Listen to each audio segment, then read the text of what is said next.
2025 Subaru Forester Review, Australian Quick Drive. 6 generations in, the Subaru Forester remains a favorite with Australian buyers.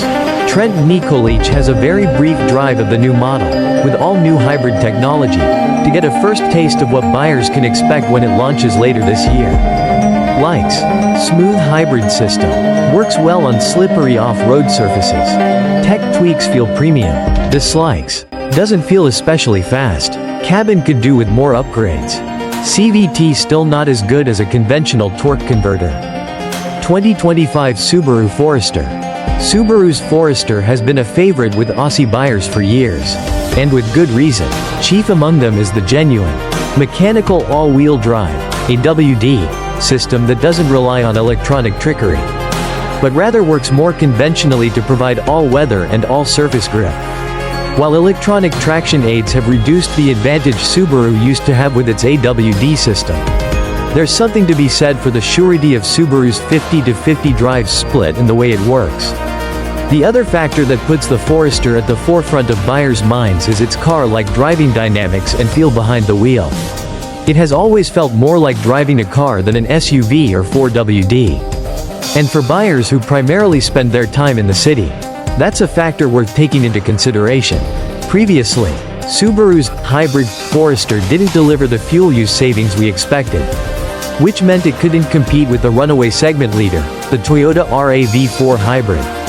Now, for this 6th generation, Subaru has armed the Forester with a hybrid system it reckons can deliver the fuel savings buyers want, while retaining the signature Subaru drive experience, durability, and practicality. Our brief Aussie first drive reveals a few things about the new Forester.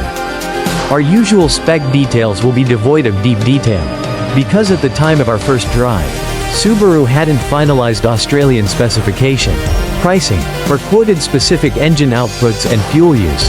The vehicles we drove were pre-production models, sent here for testing and evaluation, and to get the photo and video packages ready for launch.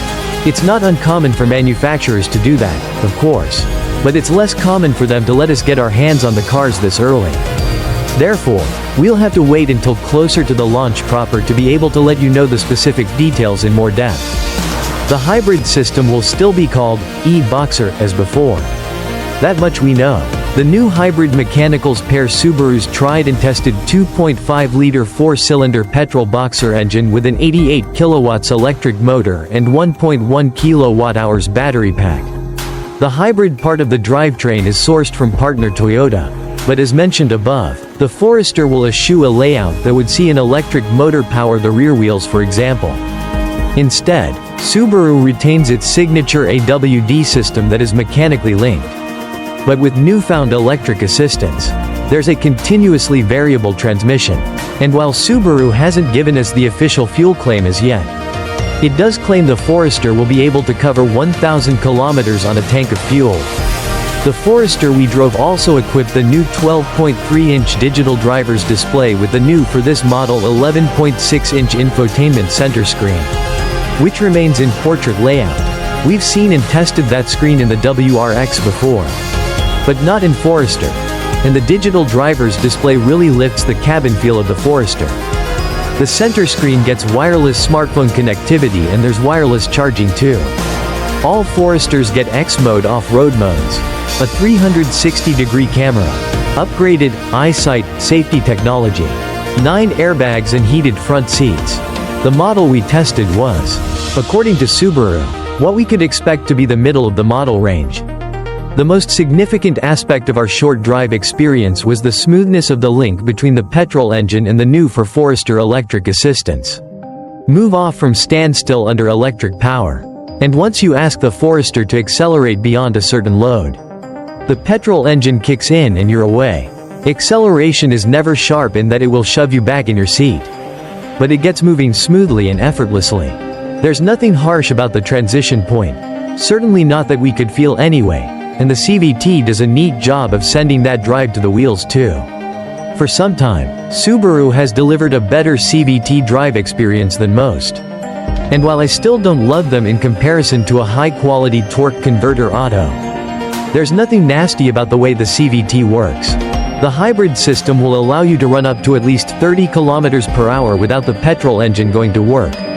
But like Toyota's system, it will do what it does at various speeds to reduce fuel consumption as much as it can.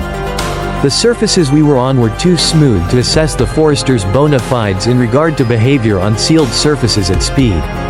But a brief off-road drive loop on some slippery grass and mud, and loose gravel, illustrated the comfort of the ride. Albeit at a lower speed.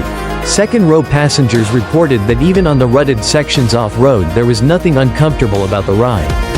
Subaru's hill descent control worked smoothly, too, and it's fair to say that the Forester retains a level of off-road capability that most of the medium SUV segment can't match. Should you wish to use it? Our first taste of the new hybrid Subaru Forester was a short one. But as always, let us know in the comments section below everything you want to know, and we'll endeavor to answer those questions when we get to the Australian launch proper. Is the new Forester Hybrid strong enough to challenge the RAV4 Hybrid? That remains to be seen. But it would appear it now has the mechanical underpinnings that will allow it to fight on a level playing field.